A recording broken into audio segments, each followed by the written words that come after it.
la météo avec Akenogaz. Mesdames et messieurs, bonsoir. Ravi de vous retrouver pour de nouvelles informations sur la météo. Ce soir, on relève un pourcentage élevé de risque de précipitation sur l'ensemble du territoire national. Les températures seront assez fraîches pour certaines régions et pour d'autres, comme dans le septentrion, c'est tout le contraire. Jusqu'à 31 degrés attendus à l'extrême nord, 28 au nord. Dans l'Adamawa, ça ira de 21 à 23 et la minimale est à 18 degrés dans la région du nord-ouest et dans la région de l'ouest. Dans les détails, nous démarrons dans la région de l'est chez les Pygmées ce soir. De légères averses dans toutes les villes. Elles vont démarrer dans la nuit et se poursuivre au lever du jour. Elles seront fines, mais mettez-vous à l'abri. Par la suite, nous allons faire un tour dans les hauts plateaux de l'ouest. C'est le même scénario. Un défilé de pluie. Elles seront très intenses ce soir. Demain matin, plutôt fines, mais restez bien couverts. Nous terminons avec l'extrême nord qui fait la différence jusqu'à 33 degrés attendus à Koussuri et à Yagua. Demain matin, c'est les mêmes tendances, des températures chaleureuses et une lune assez visible. Pour se protéger et protéger les autres du corona, évitez de se serrer la main. Lorsque vous voulez tousser, toussez dans le coude. Et en cas de symptômes, appelez le 1510. Excellente soirée.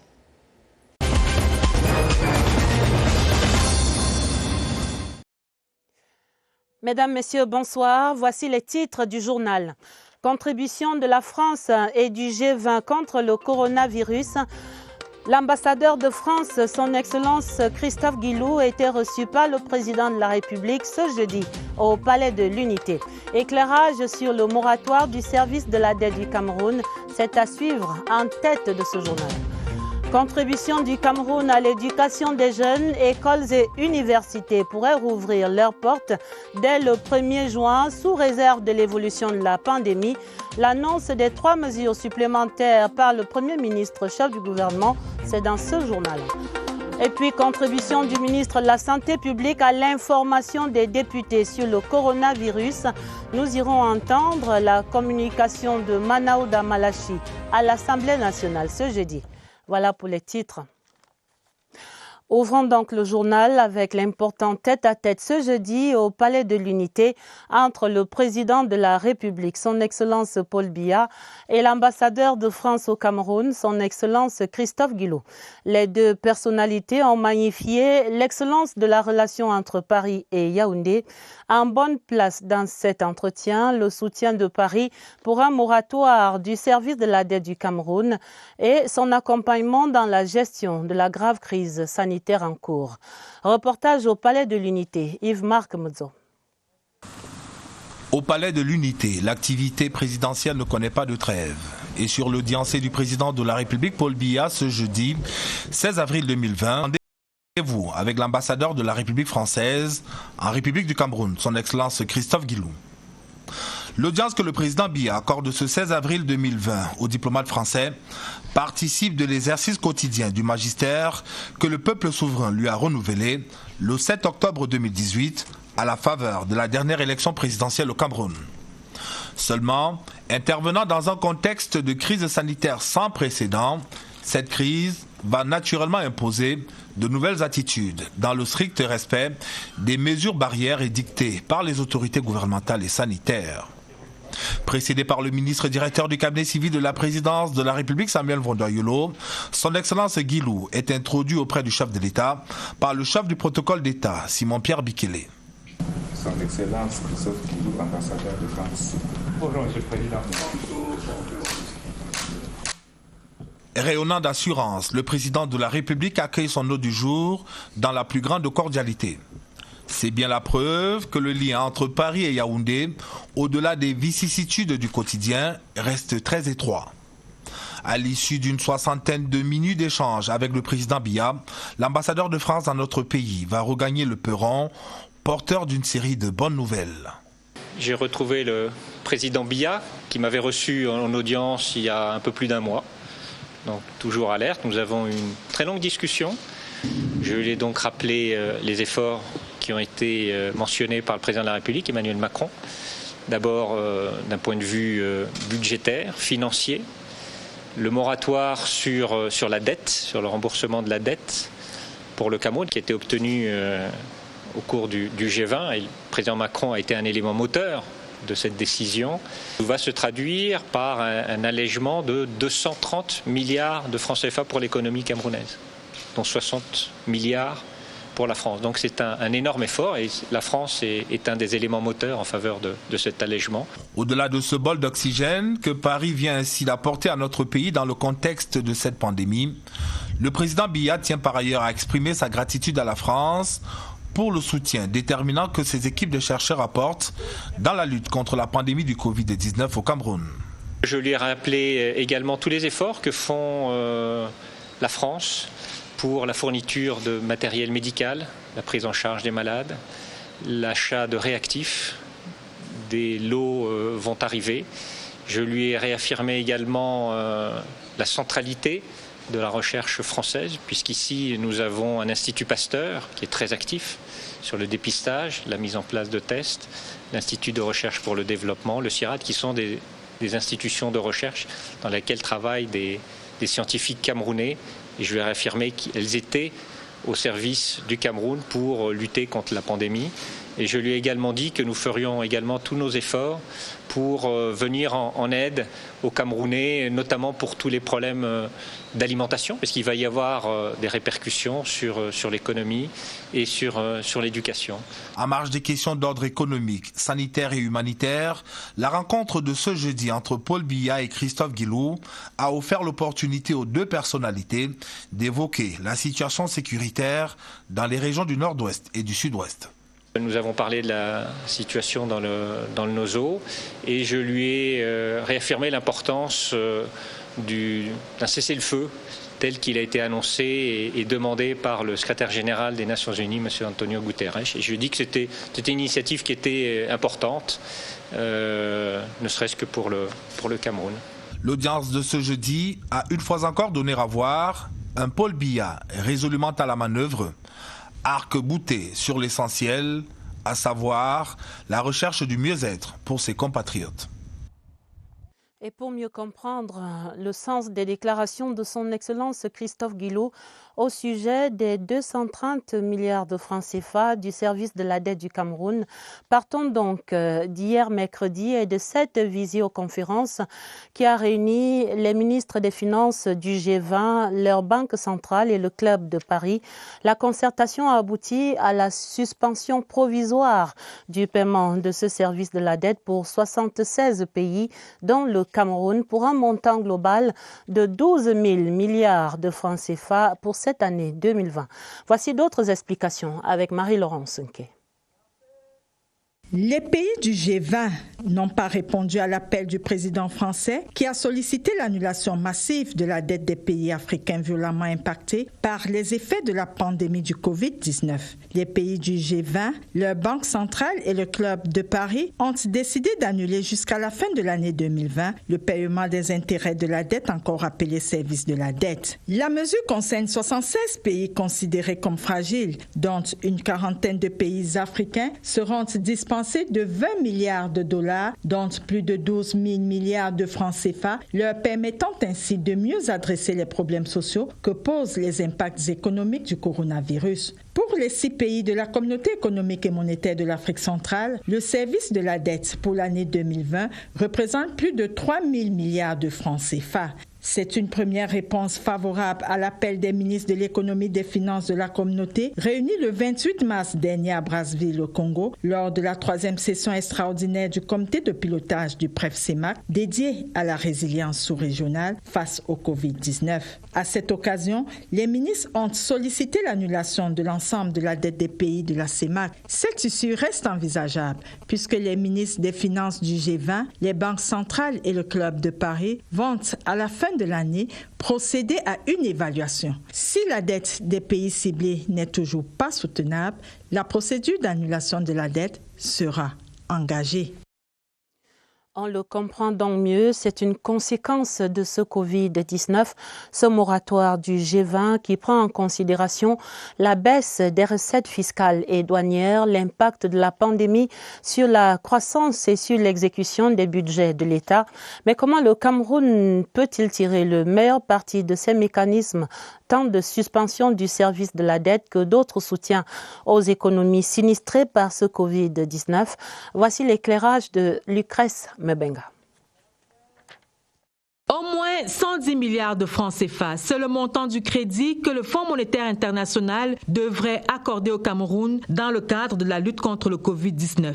Ce montant représente 50% de la quote-part du Cameroun en tant qu'actionnaire du Fonds monétaire international. Les échanges en cours pourraient porter cette valeur à 60% de notre quote-part. Et du coup, des précisions s'imposent. Le Cameroun, pays à revenu intermédiaire, n'est pas éligible au fonds fiduciaire et aménagé et de riposte aux catastrophes du fait de son niveau économique. La situation économique du Cameroun lui donne cependant accès aux ressources à taux concessionnels et non concessionnels. Plus encore, s'étant acquitté de la dernière échéance de sa dette vis-à-vis de cette institution de Bretton Woods en septembre 2019, le Cameroun n'est pas redevable vis-à-vis du Fonds monétaire international et ne peut donc bénéficier d'un allègement de dette avant 2022, date à laquelle notre pays doit commencer à rembourser la dette contractée dans le cadre du programme de facilité élargie de crédit signé en 2017 avec le FMI. Cela dit, de la Banque mondiale, notre pays est bien parti pour recevoir des revenus issus du Fast Track Facility et de l'initiative Filets sociaux. Enveloppe éventuelle 23 à 30 milliards de francs CFA. Déjà acté par contre l'appui de la BDAC, 90 milliards de francs CFA à répartir entre les différents pays de la CEMAC. À côté des institutions, il y a le soutien des pays amis. La France, à travers l'Agence française de développement, promet un appui de 787 milliards de francs CFA à l'Afrique, appui en dons et en prêts. Patiemment et méthodiquement, le gouvernement camerounais travaille à tirer le maximum des différents mécanismes d'appui et dons de dette aussi. Objectif, ne pas asphyxier notre économie puisque fatalement, il y aura un après-coronavirus à gérer. Regardons à présent la structure même de cette dette du Cameroun dont le paiement des intérêts est ainsi suspendu par le G20. L'encours de la dette publique au Cameroun affiche aujourd'hui 8 424 milliards de francs CFA, une somme qui représente l'ensemble des emprunts de l'État, des entreprises et des établissements publics. Mais il faut préciser que cet encours est en nette progression. Julienne Vogo. Voici l'état de la dette publique du Cameroun au dernier trimestre 2019. Celle-ci a connu une légère accélération et s'élève à 8 424 milliards de francs CFA contre 7 557 6 mois plus tôt. Une augmentation qui s'explique par des décaissements de financement extérieur et une révision à la hausse de l'enveloppe des financements à mobiliser sur les marchés monétaires. Deux objectifs majeurs sont alors à atteindre. En premier lieu, achever les nombreux chantiers infrastructurels, stades, voies de contournement, logements sociaux, procéder à la livraison des projets énergétiques, car les besoins sont criards, aussi bien pour les ménages, les administrations que pour les industries. La dette intérieure, elle atteint 1 942 milliards de francs CFA. Deuxième objectif, financer la production qui est à la baisse. Dans les régions septentrionales, les industries cotonnières et céréalières battent de l'aile. La crise sécuritaire sévissant, les champs sont à l'abandon. En dépit de cette progression exponentielle, la dette publique du Cameroun ne représente que 37,5% du PIB. Elle reste donc soutenable car le seuil d'alerte 40% n'est pas encore atteint et les projections sont bien loin de la zone rouge qui est de 70%. Les créanciers du Cameroun sont nombreux. Il s'agit des partenaires au développement que sont les institutions de Bretton Woods et la Banque africaine de développement, entre autres. Les partenaires bilatéraux aussi, avec au premier rang la Chine. Et enfin, les partenaires commerciaux qui apportent des appuis financiers au Cameroun en vue de l'atteinte de son émergence. Classé parmi les pays à risque de surendettement élevé, le Cameroun doit pourtant s'adapter au contexte actuel pour accroître ses capacités et les dépenses liées à la santé. La vie n'a pas de prix. Et justement, sur ce front de la santé, la lutte contre le coronavirus mobilise l'ensemble du gouvernement. Le Premier ministre Joseph Dion Ngouté décerne une mention bien au corps médical camerounais. Le nombre des infections se stabilise et les cas de guérison augmentent. Le Premier ministre, chef du gouvernement, qui coordonnait ce jeudi une autre téléconférence interministérielle pour l'évaluation du plan gouvernemental de riposte. Voici ce qu'il faut en retenir avec Laurentine Bokono. Lancée il y a un mois, quasiment jour pour jour, l'évaluation de la mise en œuvre du plan gouvernemental de riposte au coronavirus laisse apparaître des points de satisfaction. L'adhésion des populations aux mesures de prévention prescrites, notamment le port obligatoire du masque, l'évolution positive du nombre de cas déclarés guéris, mais aussi la stabilisation des personnes contaminées malgré l'élargissement des campagnes de dépistage. Autant de signes encourageants relevés par le Premier ministre chef du gouvernement Joseph Dione Ngouté dans son propos introductif. La nomenclature des intervenants à la concertation gouvernementale de ce jeudi en dit également long sur la nature des sujets inscrits à l'ordre du jour. Le ministre de la Recherche scientifique pour plancher sur le processus de production locale des tests de dépistage et des médicaments nécessaires. Le ministre de l'Économie pour renseigner quant à l'impact du Covid-19 sur ce secteur névralgique de la vie de la nation. Sur ce point, le Cameroun sait pouvoir compter avec ses partenaires au développement. Le ministre de l'Industrie pour exposer sur les spécifications techniques en vue d'une production à grande échelle des masques de protection dans le respect des normes. Selon le ministre, une campagne de sensibilisation est prévue sur la fabrication des masques dans le respect des normes arrêtées par la Direction générale de la Nord pour le choix du tissu d'une part et la fabrication des masques d'autre part. De quoi matérialiser la nouvelle étape qui va être franchie dans la mise en œuvre du plan gouvernemental de riposte au coronavirus. Évaluation en visioconférence, c'est bien, mais c'est bien mieux encore de toucher le terrain. Joseph Dione Ngouté est donc allé voir de visu, comme on dirait, la mise en œuvre des mesures gouvernementales dans le secteur névralgique du transport ferroviaire. Retrouvons donc le Premier ministre chef du gouvernement et ses équipes à la gare ferroviaire de Yaoundé. C'est un reportage de Laurentine Bokono, une fois encore. Réglé comme du papier à musique, la visite du Premier ministre chef du gouvernement Joseph Dione Ngouté ce jeudi à la gare ferroviaire de Yaoundé a tenu en une vingtaine de minutes et 5 articulations. Dans ce train à 5 wagons, tout s'est passé dans le strict respect des consignes de sécurité et de prévention édictées pour lutter contre le Covid-19. Premier arrêt, bref parade avec les équipes de décontamination et de désinfection. Image du jour, tels des cosmonautes, les acteurs à bord des combinaisons blanches de protection armés des thermonébulisateurs. Deuxième arrêt, dans un concert de vrombissement, le Premier ministre a droit à une démonstration de l'utilisation des équipements. La cabine géante de désinfection installée à l'entrée principale de la gare est le passage obligé pour tout voyageur. Le Premier ministre chef du gouvernement et sa suite se prêtent volontiers à l'exercice. Quand le long train voyageur décide de faire mouvement, c'est pour emprunter le circuit du voyageur. Il est matérialisé par des balises qui respectent la distanciation sociale depuis le poste d'enregistrement jusqu'à l'occupation des places en cabine. Une séance de visionnage permet d'apprécier le respect strict des mesures barrières édictées. Les 2 derniers arrêts suivront avec la séance de décontamination et de désinfection des wagons et la visite d'un wagon témoin. Mention très bien pour l'équipe de pilotage. Vous avez un millier de personnes qui prennent le train. Il suffit qu'il y ait 2, 3, 4 personnes qui sont infectées pour que le reste soit en soi également. Et donc, tout ce qu'il touche comme poignée, comme porte, comme chaise devrait être à la fin décontaminé, désinfecté. Donc c'est ça le sens que nous donnons à cette campagne qui va être étendue à d'autres structures, notamment les agences de voyage. Vous avez pu voir aujourd'hui tout ce qui a pu être mis en place.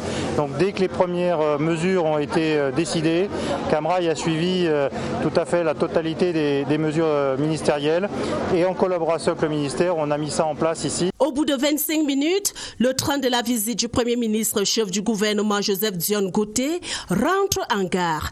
À peine 300 passagers par jour contre 500 à 600 auparavant. C'est la fin de la cérémonie. Et au terme de cet ensemble d'évaluations, le Premier ministre chef du gouvernement a fait une importante déclaration pour annoncer 3 grandes décisions supplémentaires prises ce jeudi par le chef de l'État, principalement la reconduction pour 15 jours encore des 13 mesures publiées le 17 mars dernier, vous vous souvenez, également reconduite les 7 mesures supplémentaires et grande annonce de ce jeudi, la reprise des cours le 1er juin 2020 dans tous les établissements scolaires et universitaires sous réserve de l'évolution de la pandémie. Je vous propose d'entendre dans son intégralité cette déclaration du Premier ministre, chef du gouvernement. Mesdames et messieurs, le comité interministériel chargé de suivre la mise en œuvre de la stratégie gouvernementale de riposte contre la pandémie du Covid-19 a tenu ce jeudi 16 avril 2020 la réunion hebdomadaire consacrée à l'évaluation des actions en cours d'exécution.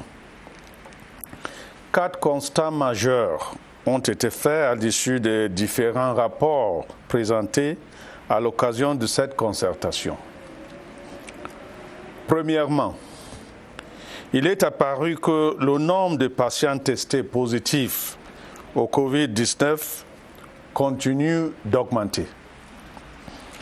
Les statistiques communiquées par le ministère de la Santé publique font état de 996 personnes infectées contre 731 le 9 avril dernier. Toutefois, 164 personnes ont déjà été déclarées guéries du Covid-19, tandis que l'on déplore 22 décès de suite de ce virus. Il en résulte que le taux de mortalité de Covid-19 demeure très faible dans notre pays lorsqu'on le compare au nombre total de patients testés positifs et à la situation qui prévaut dans d'autres pays. Deuxièmement, il a été révélé que les populations adhèrent largement aux mesures édictées par le chef de l'État dans le but de limiter la propagation du Covid-19 au Cameroun. La mesure concernant le port obligatoire de masques de protection dans les espaces ouverts au public est favorablement accueillie et appliquée par une très grande majorité des compatriotes.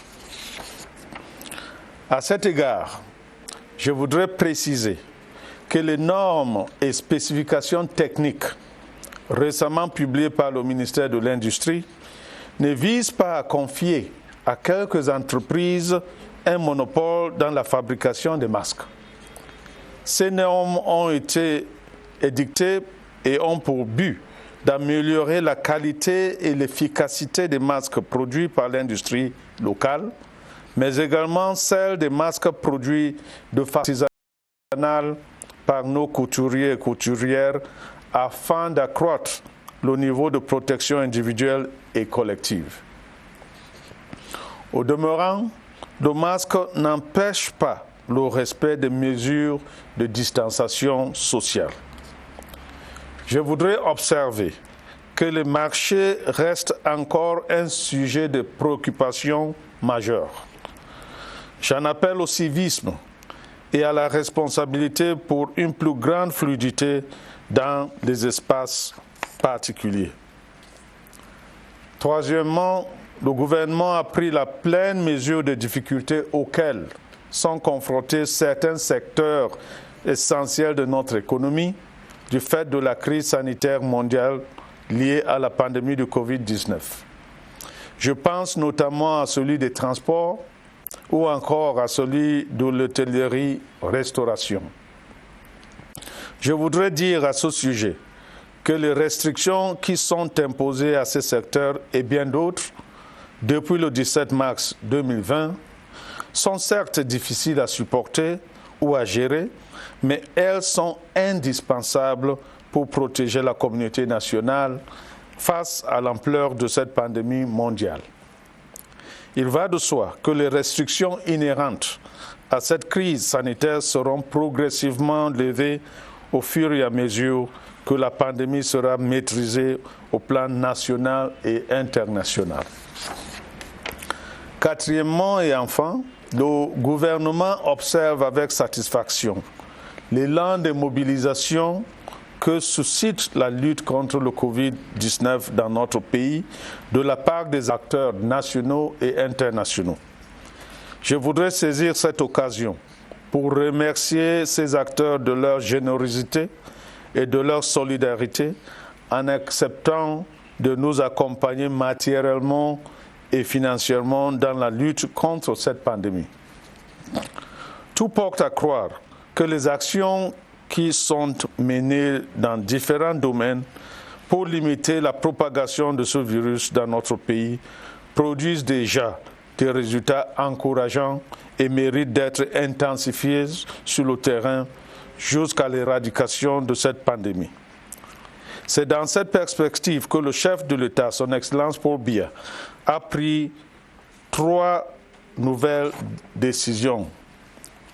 Premièrement, la reconduction pour une durée de 15 jours supplémentaires des 13 mesures de restriction publiées le 17 mars 2020 dans le cadre de la lutte contre l'expansion de Covid-19 dans notre pays, auxquelles s'ajoutent les mesures complémentaires communiquées le 9 avril 2020. 2. La reprise des cours à la date indicative du 1er juin 2020 dans tous les établissements scolaires et universitaires, ainsi que dans les centres de formation professionnelle et les grandes écoles. Il reste entendu que cette mesure est susceptible de réajustement en fonction de l'évolution de la pandémie. 3. La finalisation en urgence de l'étude visant à évaluer l'impact du Covid-19 sur l'économie nationale et la détermination en urgence des mesures d'accompagnement à mettre en œuvre pour soutenir les secteurs d'activité en difficulté ainsi que les ménages les plus fragiles. Le chef de l'État me charge par ailleurs de féliciter les équipes spécialisées du ministère de la Santé publique et toutes les autres administrations sectorielles pour leur investissement quotidien dans la mise en œuvre des mesures arrêtées pour endiguer cette maladie. Pour conclure, les constats effectués par le comité ce jour nous incitent à être optimistes quant à notre capacité à contenir cette pandémie. À cet effet, je voudrais une fois de plus demander aux populations de continuer à s'impliquer activement dans la mise en œuvre des mesures édictées par le chef de l'État, en restant mobilisées et vigilantes et surtout en travaillant étroitement avec le gouvernement pour vaincre cette pandémie. Je vous remercie. Le Premier ministre, chef du gouvernement, Joseph John Ngouté, sur des faits dans ce combat contre le coronavirus, des faits que certains s'entêtent malheureusement à déformer. Le ministre de la Communication exprime ce soir l'indignation du gouvernement face à ces contre-vérités diffusées par certains médias internationaux au sujet de la riposte contre la pandémie du Covid-19 au Cameroun. Le ministre écrit: le gouvernement de la République suit avec étonnement la campagne de dénigrement et de stigmatisation dirigée contre les institutions camerounaises par quelques médias étrangers et des politiciens sans scrupules au sujet de la gestion de la pandémie du Covid-19 au Cameroun. Cette campagne, visiblement commandée par des acteurs de l'ombre et des contenteurs de mauvaise foi, intervient au moment où le Cameroun tout entier se mobilise derrière le chef de l'État, son Excellence Paul Biya, pour stopper la progression de la pandémie du Covid-19 et limiter autant que possible son Excellence Paul Biya, pour stopper la progression de la pandémie du Covid-19 et limiter autant que possible son impact sur la santé des populations vivant sur le territoire camerounais. Pour ces médias et les dits politiciens, ni les mesures de prévention et de restriction personnellement prescrites par le chef de l'État et sans cesse rappelées voici près d'un mois, ni les dispositions opérationnelles opérationnelle forte et innovante portée par les autorités sanitaires sous sa très haute impulsion, ni l'engagement des professionnels de santé mobilisés sur l'ensemble du territoire national ne suffisent à indiquer qu'une riposte nationale est mise en œuvre au Cameroun, que cette riposte est conduite avec méthode et rigueur et qu'elle apporte de jour en jour des résultats encourageants. Le gouvernement de la République réfute sans détour de telles contre-vérités à la fois injustes et abjectes. Le gouvernement tient à dire en effet que les populations vivant au Cameroun bénéficient et continueront de bénéficier de toutes les attentions des pouvoirs publics pour juguler l'onde de choc de cette pandémie venue d'ailleurs et qui aujourd'hui frappe notre pays comme tant d'autres pays dans le monde. Pour y faire face, outre les gestes barrières recommandés par l'Organisation mondiale de la santé, le gouvernement a lancé une stratégie nationale de riposte constituée de mesures fortes, marquée notamment par la mise en quarantaine des personnes en provenance des pays fortement touchés ainsi que celles représentant des signes suspects, la détection du virus par anticipation au moyen de tests massifs, la multiplication des centres de dépistage et de prise en charge sur toute l'étendue du territoire national, l'accroissement substantiel des capacités d'accueil des établissements sanitaires allant jusqu'à la mise en place des hôpitaux de campagne et l'occupation de logements sociaux non encore habités dans différents lieux des régions, l'homologation d'un protocole thérapeutique et plus récemment encore l'autorisation par le chef de l'État de la production locale des molécules d'hydroxychloroquine et d'azithromycine devant alimenter le protocole thérapeutique ainsi homologué. Par ailleurs, au-delà de la sensibilisation des populations, le gouvernement a entrepris des actions coercitives en vue du respect par tous des mesures édictées, entre autres l'arraisonnement et la mise en fourrière systématique de tout véhicule pris en violation des dites mesures, ainsi que la fermeture des lieux de restauration et autres débits de boissons au-delà des horaires autorisés. Il convient de relever qu'à ces 13 mesures initialement arrêtées par le chef de l'État et rendues publiques par le Premier ministre chef du gouvernement le 17 mars 2020, se sont ajoutées 7 autres prescriptions dont le port obligatoire du masque sur l'ensemble du territoire national à partir du 13 avril 2020 et sous peine de sanctions pour toute personne se trouvant dans un espace ouvert au public. Enfin, autre mesure et non des moindres, le président de la République a créé le 30 mars 2020 un fonds spécial de solidarité pour la riposte nationale contre le Covid-19. Au regard de tout ce qui précède, le gouvernement camerounais s'inscrit en faux contre les déclarations erronées et les commentaires tendancieux de quelques médias étrangers et de certains politiciens en perdition et en mal d'inspiration sur la réalité et la gestion de la crise sanitaire du Covid-19 au Cameroun. Qui plus est, au-delà des discours que d'aucuns semblent tant réclamer inopportunément, l'important pour le peuple camerounais réside dans l'action concrète et les actes nombreux prescrits par le président de la République et mis par le gouvernement. Ainsi, le gouvernement camerounais exprime-t-il son indignation et sa totale réprobation face à des manœuvres malsaines participant à l'évidence d'une volonté de récupération d'une crise sanitaire mondiale et d'une instrumentalisation de l'opinion nationale et internationale à des fins politiciennes et ignobles qui n'honore en aucune façon les acteurs concernés. En tout état de cause, le chef de l'État, son Excellence Paul Biya, le gouvernement de la République et l'ensemble du peuple camerounais, parfaitement conscients et de la gravité de la situation et de la nécessité d'y faire face, continueront à conjuguer leurs efforts avec les pays amis et les partenaires internationaux pour endiguer la propagation du Covid-19 et minorer ses effets néfastes au Cameroun. C'est un communiqué signé ce 16 avril 2020 par le ministre de la Communication, René Emmanuel Sadi.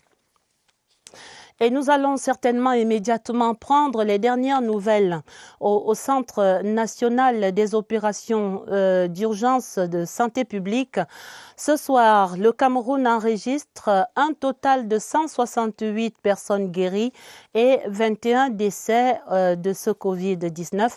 Ce sont là les indications données lors du point quotidien du ministère de la Santé publique. Ce point vient de s'achever à peine au QG de Messa, où nous retrouvons immédiatement notre correspondante sur place ce soir, c'est Martine Noël Dengue. Bonsoir Martine Noël. D'autres nouvelles encore que vous nous communiquez ce soir?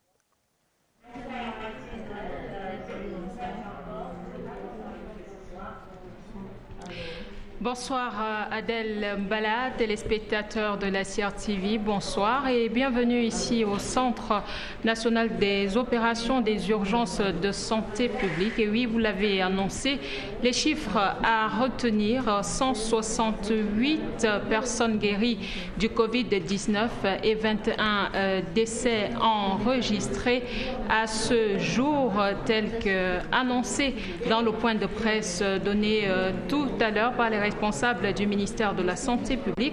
Mais Adèle, intéressons-nous ce soir à cette lettre circulaire du ministre de la Santé publique.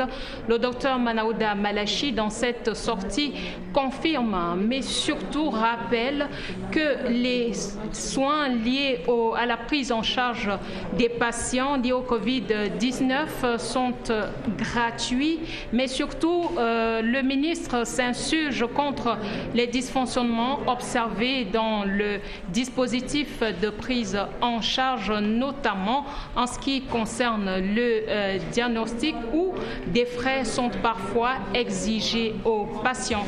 Avec moi, pour en parler, le docteur Georges Alain Etoundi Mbala. Il est le directeur de la lutte contre la maladie, les épidémies et les pandémies au ministère de la Santé publique, mais aussi gestionnaire de l'incident Covid-19 au Cameroun. Bonsoir, docteur. Bonsoir, Madame Dengue.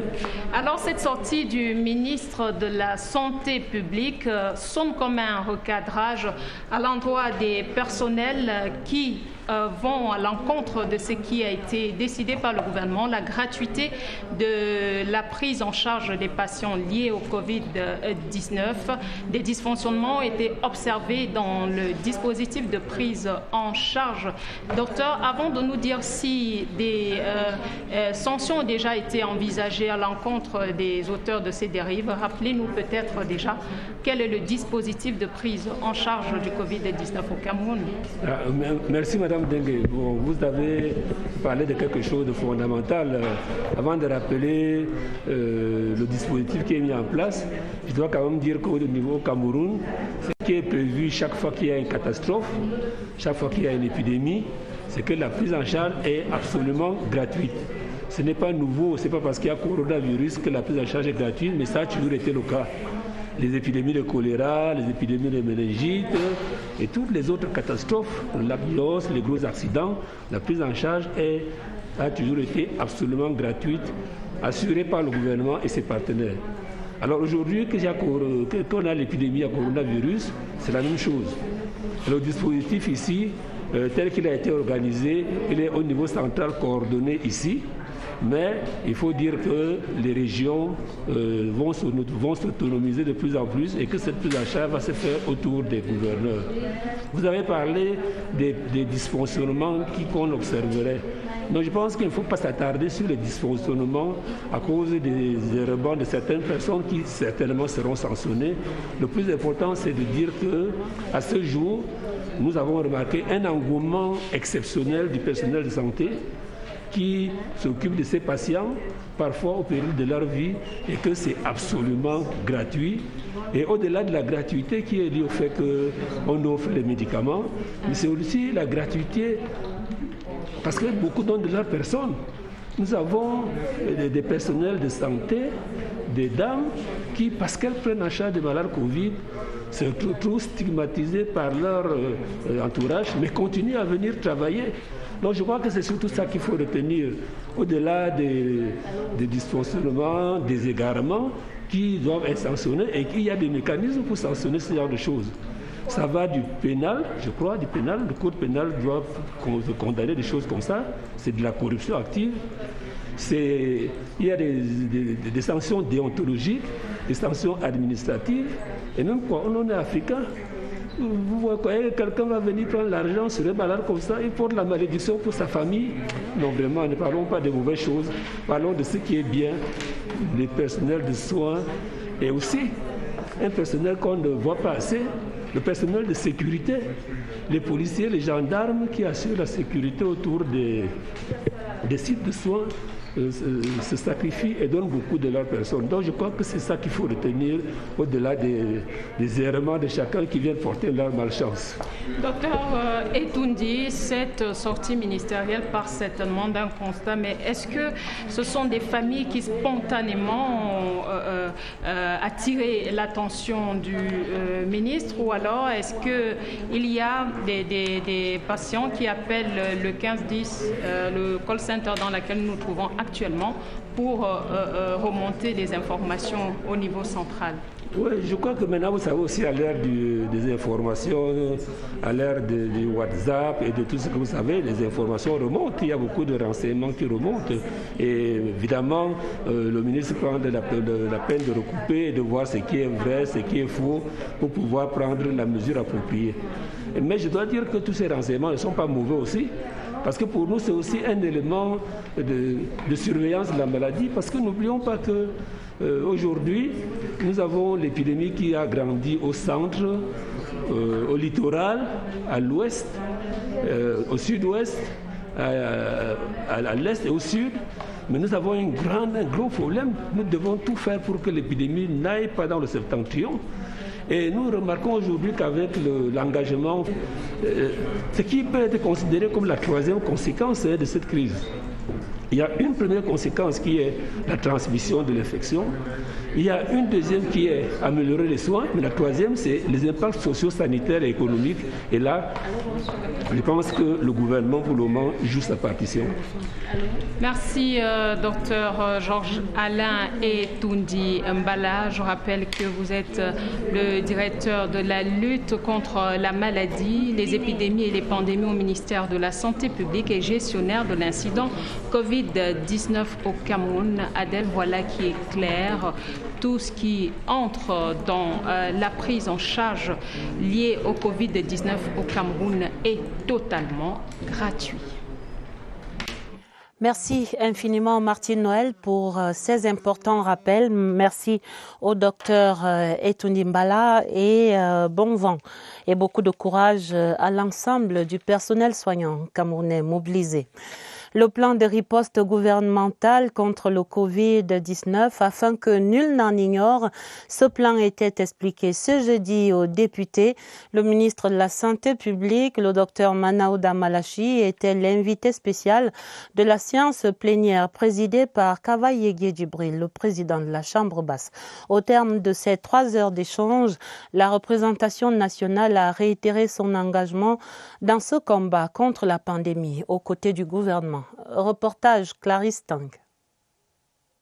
La séance plénière, présidée par le très honorable Kava Yegué Djibril, s'est ouverte sur une minute de silence observée à la mémoire des parlementaires défunts et des compatriotes arrachés à la vie par le Covid-19. D'entrée de jeu, le chef de chambre, au nom des élus, a remercié le chef de l'État, son Excellence M. Paul Biya, pour toutes les mesures prises dans le cadre de la lutte contre le Covid-19 et a spécialement salué sa récente décision de création d'un fonds de solidarité doté d'une enveloppe initiale d'1 milliard de francs CFA destiné à supporter les opérations de riposte. Le ministre de la Santé publique, Manaouda Malachi, faisant le point de la stratégie gouvernementale dans le cadre de la lutte contre le Covid-19, indiquera que cette cagnotte se chiffre à 1 milliard 960 millions de francs CFA et a rassuré les élus quant à l'utilisation qui en sera faite.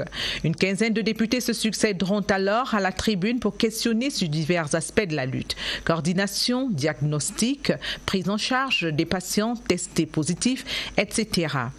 Nous devons sensibiliser sur les 13 mesures prises par le président de la République, sensibiliser sur les mesures barrières que nous devons respecter, mais davantage mettre les Camerounais devant leurs responsabilités et la discipline. Nous avons l'État qui est engagé, mais il faudrait que le reste suive. Et c'est pour cela que nous sommes venus à l'Assemblée nationale solliciter l'appui, la contribution de la représentation nationale pour qu'eux aussi ils se mettent dans ce champ de bataille. Face à l'expansion de la pandémie sur la planète, le gouvernement a su anticiper, est actif et reste en alerte. 225 cas ont trouvé la guérison à ce jour, 374 restent hospitalisés. Il s'agit pour tous de respecter les 20 mesures prises par le chef de l'État. Cette guerre doit être soutenue par tous et chacun. Reparlons à présent des commutations et des remises de peine décidées hier mercredi par le président de la République pour décongestionner les pénitenciers et pour déterminer le nombre de bénéficiaires de la clémence présidentielle. Le ministère de la Justice annonce la mise en place des commissions. Ces commissions seront chargées d'examiner les dossiers au cas par cas et elles vont siéger dans les 10 cours d'appel à travers le Cameroun. Et vous dites ce soir que c'est seulement ce travail de fourmi qui permettra de voir plus clair pour exécuter ce décret présidentiel. Séverin Alégambélé. Le ministère de la Justice est spécifiquement chargé de l'exécution du décret signé portant commutation et remise de peine. Ce jeudi, de l'extérieur de cette administration publique, pas de mouvement particulier dans le sens du décret. Mais dans le fond, on travaille à la matérialisation du texte. Les copies de ce décret vont être transmises dans les 10 cours d'appel, notamment précisément dans les parquets généraux près des cours d'appel de notre pays. Une commission va être mise en place, présidée par le procureur général, avec les délégués régionaux de l'administration pénitentiaire, le procureur de la République compétent et le régisseur. Ils vont donc compulser tous les dossiers de tous les détenus de manière à s'assurer qui doit bénéficier de la mesure et qui ne doit pas l'être. Le décret en lui-même s'accorde avec les dispositions de l'article 8, alinéa 7 de la Constitution. Il est davantage expliqué par l'article 66 du Code pénal qui traite de la grâce présidentielle en indiquant la différence entre les commutations et les remises de peine. La commutation d'une peine signifie la substitution d'une peine initiale par une autre, sans en changer la nature. Alors que la remise, c'est la réduction du temps de la peine. Vous avez été condamné à 5 ans, on dit que vous bénéficiez d'une remise d'1 an, ça veut dire que vous devrez désormais à purger 4 ans. Le travail en cours au ministère de la Justice permettra à coup sûr d'établir un tableau d'étapes qui va donner des indications précises sur le nombre de personnes bénéficiaires des mesures de la clémence présidentielle. Lutte contre le Covid-19 à Yaoundé, les jeunes appelés du service civique national se sont engagés dans un porte-à-porte à travers les rues de la capitale pour sensibiliser la population sur la nécessité d'appliquer les mesures barrières. Une initiative qui a parcouru hier mercredi les 7 arrondissements du département du Mfundi. Joël Igor Abanda au cœur de la caravane de sensibilisation. C'est ici au quartier Ngosso, dans l'arrondissement des Yaoundé 5e, que les appelés du service civique du Cameroun débutent leur campagne de sensibilisation de proximité, avec pour point d'ancrage les grands carrefours. Sur le terrain de la bataille, un membre d'honneur du Conseil national des appelés du service civique.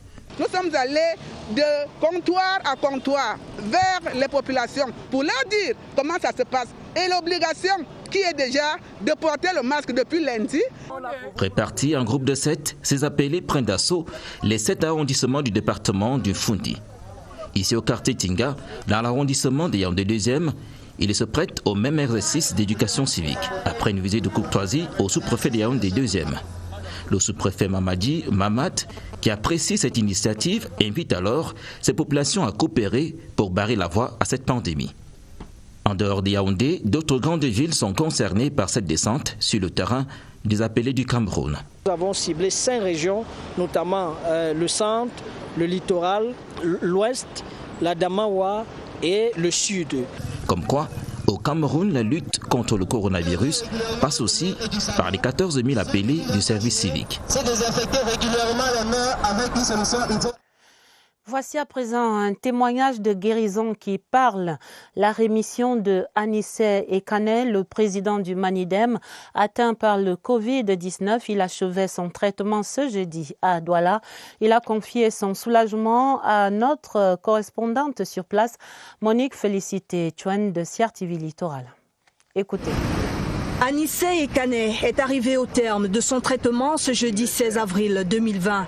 Quelques jours plus tôt, le patron du Manidem se sentait déjà bien. Il a contracté le coronavirus au mois de mars dernier. C'était à l'aéroport international de Douala, d'où provenait la première vague de voyageurs au moment de la fermeture des frontières. 14 jours exactement plus tard que j'ai eu les premiers symptômes, c'est-à-dire une toux sèche, des piquements à la gorge. Une semaine après, j'ai décidé d'aller à l'hôpital obstétrique de Yassa. On m'a fait le test PCR au nez et une prise de sang. Ils m'ont prescrit le protocole, chloroquine, azithromycine. Le président du mouvement africain pour la nouvelle indépendance et la démocratie attribue sa guérison à l'alliage médecine moderne et médecine traditionnelle. J'ai donc commencé mon traitement. 5 jours pour l'azithromycine en même temps que la chloroquine. Dès les 3 premiers jours, je me sentais déjà beaucoup mieux. Il faut quand même dire que je suis un habitué des tisanes de la pharmacopée africaine et des inhalations avec les feuilles de goyavier, de manguier, de papayer, etc. Et je crois beaucoup que ça a aidé à me donner plutôt cette forme bénigne de la maladie. Anissé Ekane salue les mesures prises par le gouvernement et invite tous les Camerounais à les respecter pour barrer la voie au Covid-19 dans notre pays. La lutte au sein des communautés à présent, les populations du département d'Union et Foumou recevaient un don de matériel de protection contre le Covid-19 cette semaine. Un don offert par 2 fils du département, le ministre Joseph Betty-Assomo et le directeur général Léopold Maxime Ekoeko. La réception du don, c'est dans ce reportage de Philippe Roger et Sama. La consistance du don de Joseph Betty-Assomo et Léopold Maxime Ekoeko, avec la contribution active de leur cadet Joseph Abanda, renseignait à suffisance sur la préoccupation des donateurs pour le confort et le bien-être de leurs frères et sœurs. Se sentir interpellé et mettre la main à la pâte. Nous voulons tout simplement, c'est de toucher le paysan là où il se trouve, dans sa maison, le sensibiliser. Les efforts des autorités locales sont soulagés par cet appui conséquent en kits et produits de protection offerts aux populations par un digne fils de la localité. L'heureux donateur, le secrétaire d'État à la Défense chargé de la gendarmerie nationale Gala Aksetoga, ne compte pas s'arrêter en si bon chemin. L'objectif, c'est couvrir l'ensemble du département de la Léquié. Une élite également aux côtés des districts de santé dans le département du Noun. Ils ont reçu là-bas un don de matériel sanitaire pour lutter contre le Covid-19. Le don du ministre délégué auprès du ministre des Transports, Zakariaou Njoya, était transmis, comme on va le voir dans ce reportage de Stéphane Francky Kana. Conscient que le département du Noun fait à lui seul plus de la moitié de la superficie de la région de l'Ouest, qu'il est important que les mesures barrières de lutte contre la propagation du Covid-19 parviennent dans les localités les plus reculées, l'élite Bamoun met la main à la pâte. Les formations sanitaires étant au premier rang dans ce combat, le ministre délégué auprès du ministre des Transports, Zakaria Njoya, élite de cette localité, a remis un important don des kits de désinfection aux 6 districts de santé que compte le département. Un paquet constitué pour l'essentiel de savon, de gel hydroalcoolique et de masques. Il s'agit ici essentiellement de se mettre dans la mouvance de la mise en application des hautes directives du chef de l'État relativement à la lutte contre le Covid-19. Donc il n'y avait pas meilleure motivation que celle-là, que le ministre puisse penser à ses frères, aux populations du Noun qui ne sont pas exemptés par cette pandémie, venir leur apporter cet appui qui n'est qu'un début. Et il en a profité également pour continuer la distribution du matériel médical aux formations hospitalières qui avait été engagée il y a quelques mois. Les efforts des pouvoirs publics à eux seuls ne pouvant en venir à bout de cette pandémie, le préfet du département du Noun a salué l'humanisme du geste. Il a également profité pour inviter les élites à suivre le pas du donateur pour barrer la voie au Covid-19 dans sa course folle de désolation. Dans la région du Sud, allons voir la contribution de l'INSET des Bolova dans la lutte contre ce Covid-19. L'école normale supérieure des enseignements techniques s'est engagée depuis quelques jours maintenant dans la production de masques selon les normes nationales. Rose Olinga est allée visiter cette unité de production. Dans cette salle de près de 30 mètres carrés,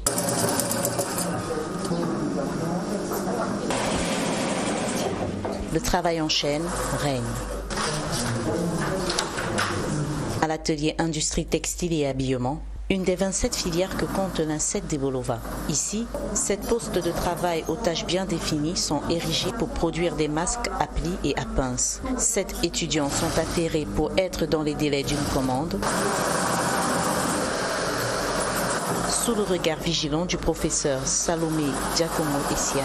Nous avons quand même reçu quelques commandes. Nous avons déjà une commande de 400 masques que nous devons livrer avant jeudi. De la coupe au modélage, en passant par la couture et le repassage, la confection des masques est bien ficelée. Le choix de la matière première étant de mise. Le coton glacé, à mon avis, est l'idéal parce que le tissage déjà est très serré, donc il ne peut pas laisser passer les virus. La double également en coton. C'est la popeline. L'élastique, c'est pour tenir au niveau des oreilles. Là. La confection de masques n'est qu'une infime partie du programme initié par l'INSET des Bolova en vue de lutter contre le Covid-19. En dehors des masques, l'INSET produit les gels hydroalcooliques, également du javel, de l'eau de javel, et puis éventuellement des savons antiseptiques et autres. Des produits de qualité qui renforcent à coup sûr les rangs des ennemis du coronavirus au Cameroun. OneXBet, l'entreprise de paris sportifs en ligne au Cameroun, protège ses employés et apporte également son soutien aux formations sanitaires des quartiers de la Cité verte et de Mvogada. Ici à Yaoundé, c'est à travers le don cette semaine de matériel d'hygiène. Le reportage de Emmanuel Biconde de CRTV Centre. L'entreprise OneXBet est d'abord bien consciente de la dangerosité de la pandémie du Covid-19 et prend toutes les précautions pour éviter la dissémination du virus. Pour qu'un pari ait accès à nos salles en ce moment, il faut se laver les mains, il faut avoir un cache-nez et des gants pour se protéger les mains. À l'entrée de la salle, nous avons les gels pour se désinfecter les mains. Après 1 heure de temps, donc le parieur doit nettoyer ses mains et on a aussi une solution pour désinfecter nos claviers après chaque 1 heure de temps. La charité bien ordonnée commence par soi-même, certes, mais le coronavirus, cet ennemi invisible, doit être combattu à tous les niveaux. C'est ainsi que l'entreprise qui se présente comme les pionniers des paris sportifs en ligne au Cameroun, OneXBet s'est rendue à l'hôpital de district de la Cité verte et au centre médical d'arrondissement de Mvogada à Yaoundé pour de brèves visites. Visites dont l'objectif était d'apporter sa contribution citoyenne dans la lutte contre le Covid-19 qui par l'octroi d'un important don de matériel constitué des gants, des gels hydroalcooliques et des cache-nez au moment où besoin s'en fait ressentir le plus. Ceci pour le renforcement des conditions d'hygiène à observer par le personnel soignant, les patients et les visiteurs de ces 2 formations sanitaires. Le geste est salué par les bénéficiaires. Merci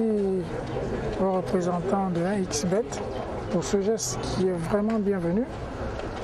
Vu la difficulté actuellement que le personnel médical rencontre dans la lutte contre le Covid. Cette remise de dons va encore permettre à tous les collaborateurs de mieux se lotir. Cette opération entre dans le cadre de l'élan de solidarité lancé par OneXBet en direction de tous les centres hospitaliers du Cameroun. La société OneXBet a répondu présent aux cris du gouvernement pour apporter notre modeste contribution pour barrer la route à cette pandémie. Parier pour l'éradication du Covid-19 au Cameroun vous fera gagner à coup sûr des superbes bonus et vous donnera du tonus. L'IFCPA est également dans la mouvance de la lutte contre la propagation du Covid-19.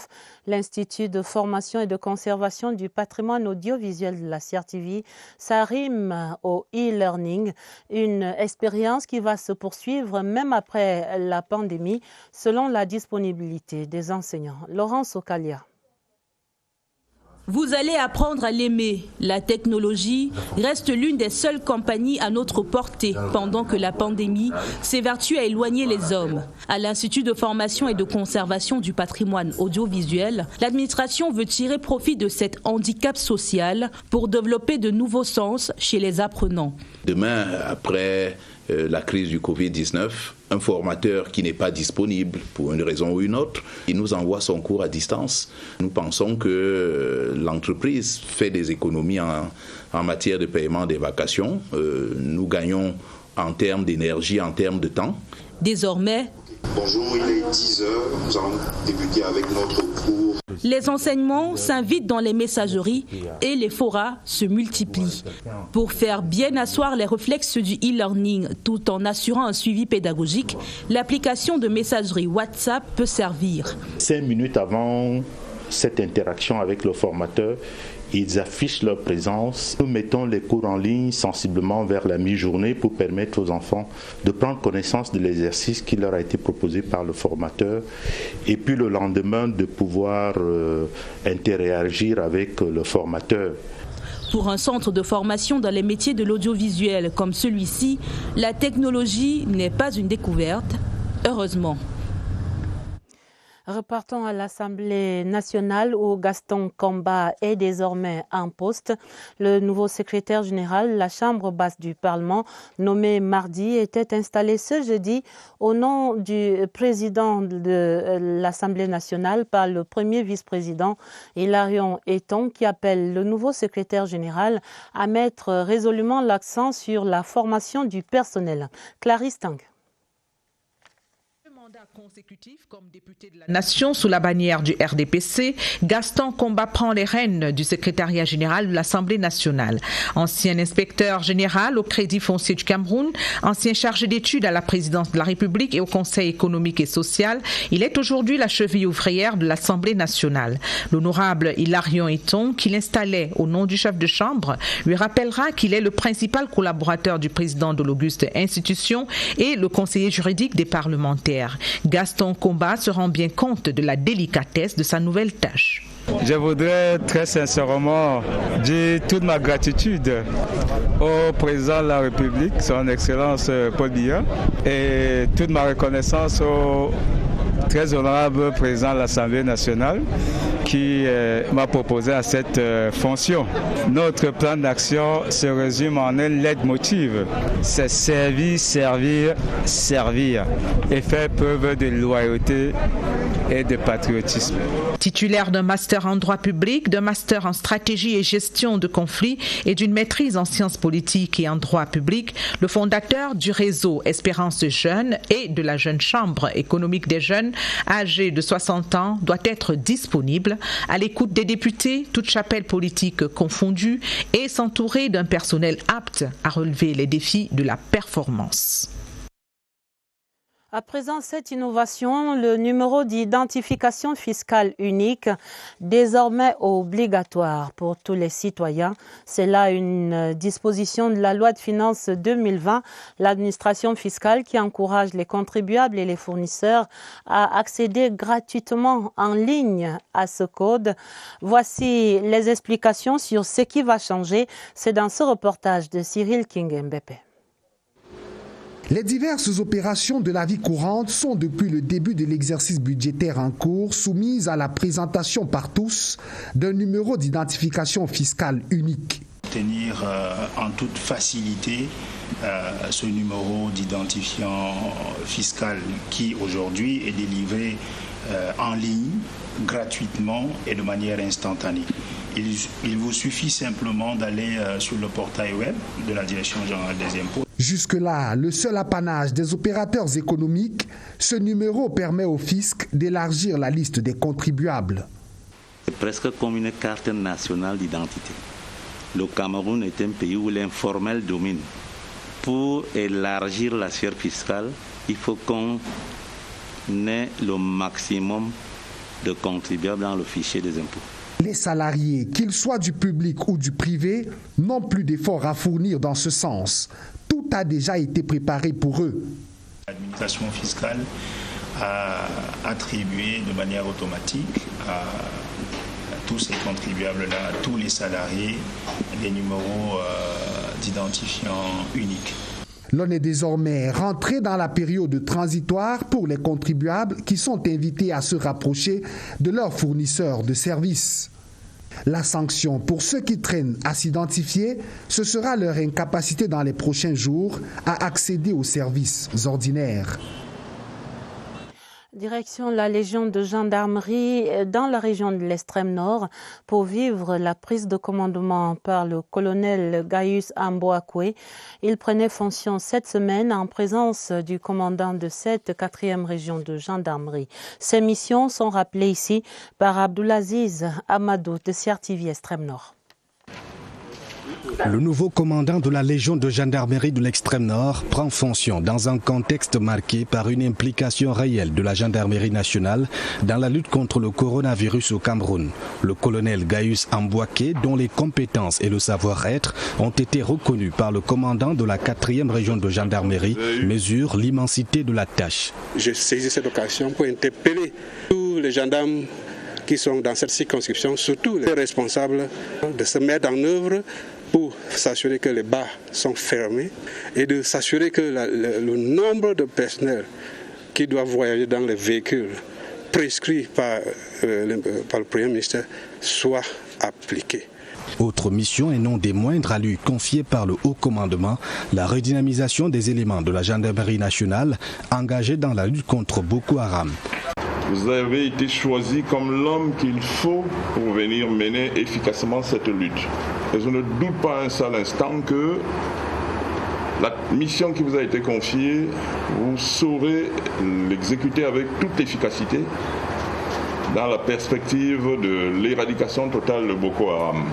Il a ensuite félicité le commandant sortant, le colonel Abdoulaye Ngouyamsa, nommé au poste de commandant en second de la 3e région de gendarmerie pour les multiples actions menées dans le cadre de la lutte contre le grand banditisme et le terrorisme à l'extrême nord.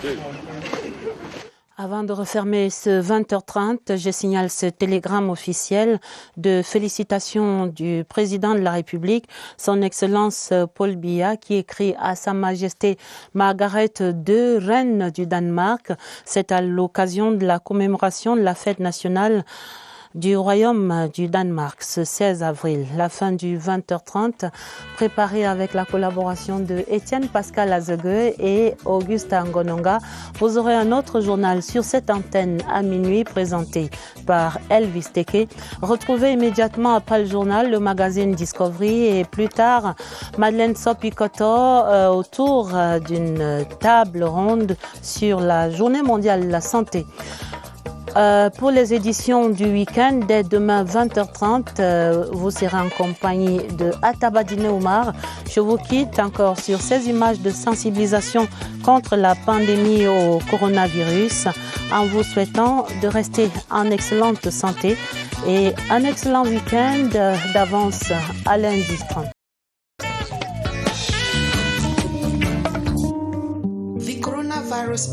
Pense aux autres, ne sois pas égoïste. Protect yourself. Protège-toi, protège les autres. We need you. Please stay safe. Ne sois pas égoïste. On a besoin de toi. Protège-toi, protège les autres. Le coronavirus est une réalité. Mon frère, ma sœur. Applique les gestes barrières.